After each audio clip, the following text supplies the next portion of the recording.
Darlene Market. She's working on her level 3 successful club series, Going Beyond Our Club. And it's a 10 to 15-minute speech. Going beyond stretching your abilities, that's part of what Toastmasters is all about. Giving a speech, taking on a meeting role, serving as a club officer, and working in a club committee are fun and involving activities that help stretch members' abilities. But there are a variety of Toastmasters activities outside of the club for members who want to do and learn more. Today, Darlene is going to mention a few of those activities and focus in specifically on one of them. Are you ready? Let's go. Darlene's Going Beyond, stretching your abilities. That's part of what Toastmasters is all about. Take it away, Darlene. Yes.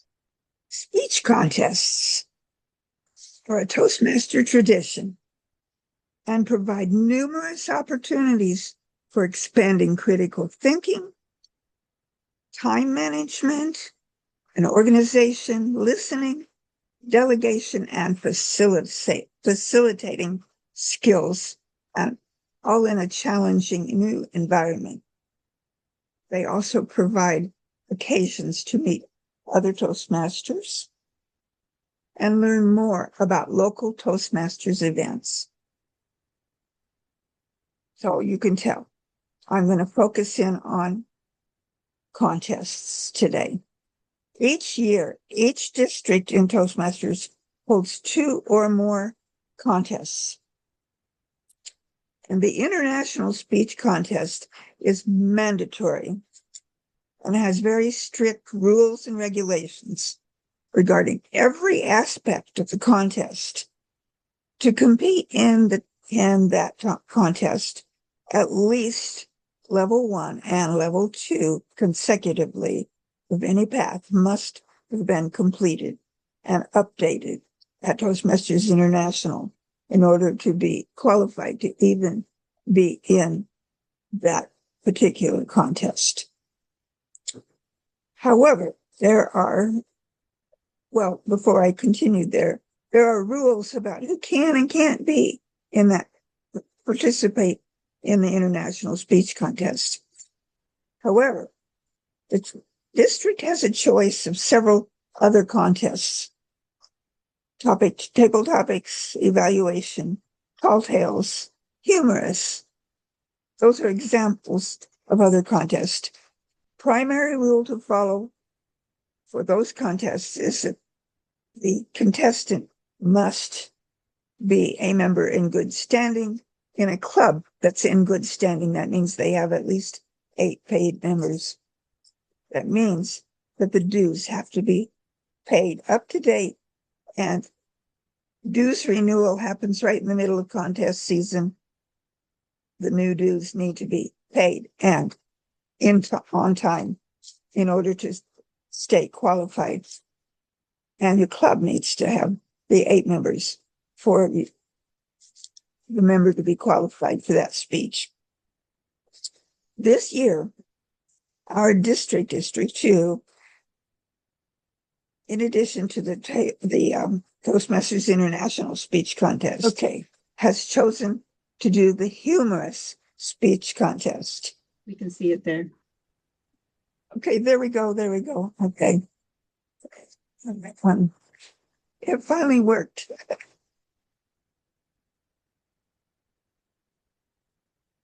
Obviously, to be in the speech contest, you have to have contestants. If you were the contestant, let's use our imagination for a minute here. The big day arrives. You wear your lucky socks, which frankly look more like clown shoes than anything else. And you set out determined to make the audience laugh. Arrive early and hope to calm your nerves and rehearse. Instead, you will find yourself in a room full of equally nervous competitors, muttering punchlines under their breath and practicing dramatic pauses. Certainly, it will feel like the world's least intimidating Shakespearean play. Well, it's not uncommon for microphone or technological difficulties to arrive during your speech. You just saw a good example of that where my PowerPoint wasn't working and I had to do something different with it. And if you've ever been to a District 9 speech contest, you know that invariably the microphones quit working. And that's just part of it. Remember, first, that humor thrives on unpredictability, and sometimes so does life. Secondly, no amount of preparation can match the spontaneity of a Toastmasters contest. And most importantly, laughter isn't just about telling jokes. It's about connecting, surviving mishaps, and embracing the chaos. Okay, what all is involved? There are other roles that are important in a speech contest, and the MC, or we call it Toastmaster of the day. The area or division director plans the event and selects a contest chair who focuses on organizing in real time actual contest activities and selects who the MC is going, or the Toastmaster of the day. I'm going to refer to them as that instead of MC. Toastmasters called it the MC.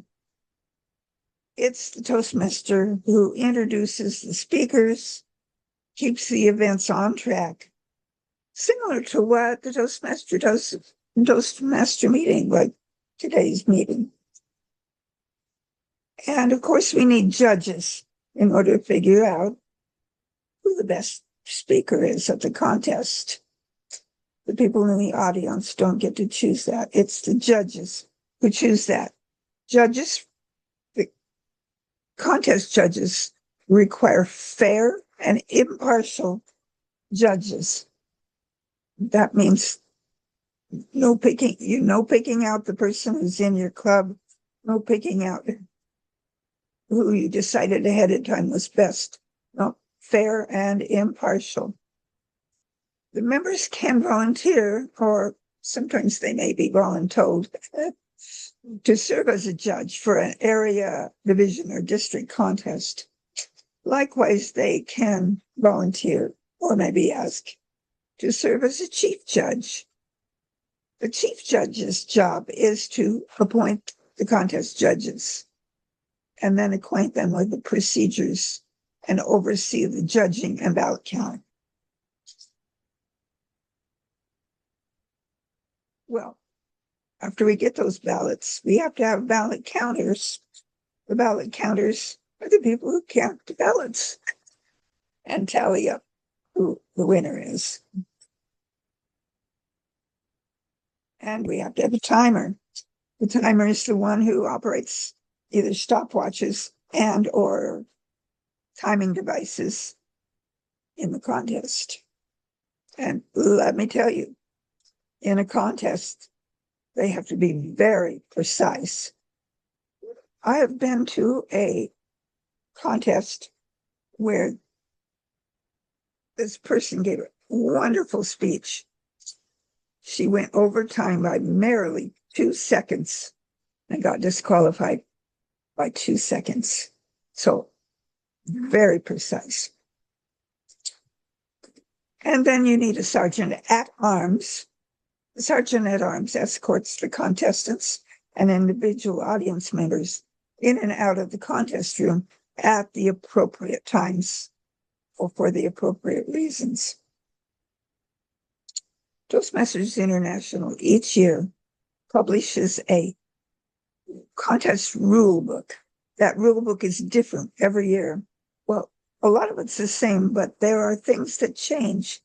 And so if you are going to be involved in any of the roles that I have mentioned, contestant, MC, judges, counters, timers, sergeant at arms, or in any other way. You need to read the contest rulebook and know how it applies to whatever role you have, and generally speaking, how it applies to everybody. Well, last but not least,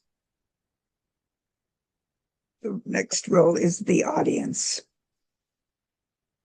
The audience. That could be you if you are just at the contest waiting to listen to all the speakers. It may seem like a passive role, but the audience contributes by actively listening and providing contestants with instant feedback simply by its reaction to the speech.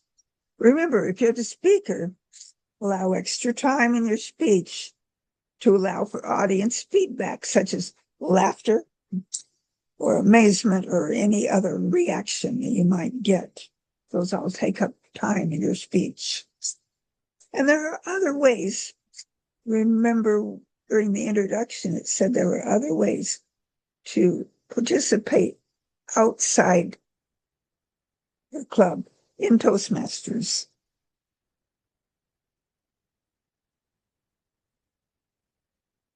And those things can be at the district level, becoming an officer, either area, division, or district officer roles, or helping with conferences, or helping in any other activities that may be involved.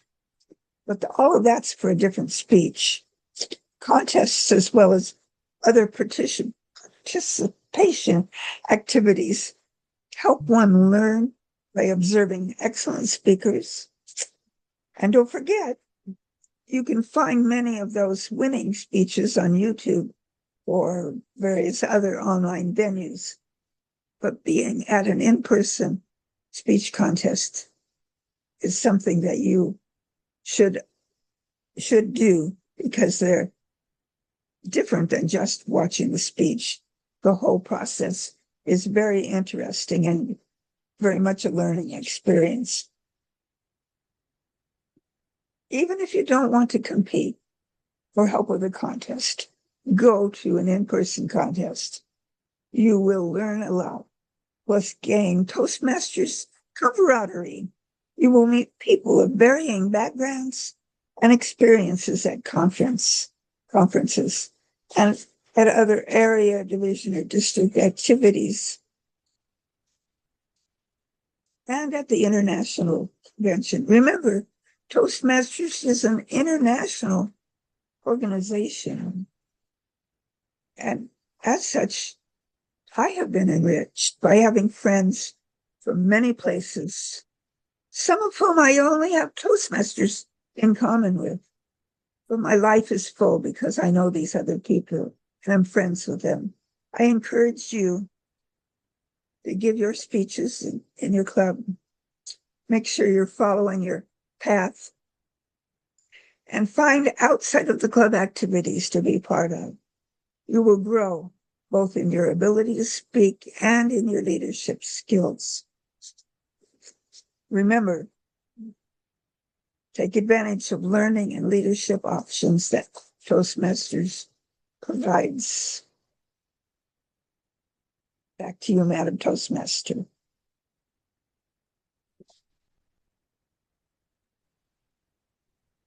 Thank you, Darlene, for that speech today. Very important.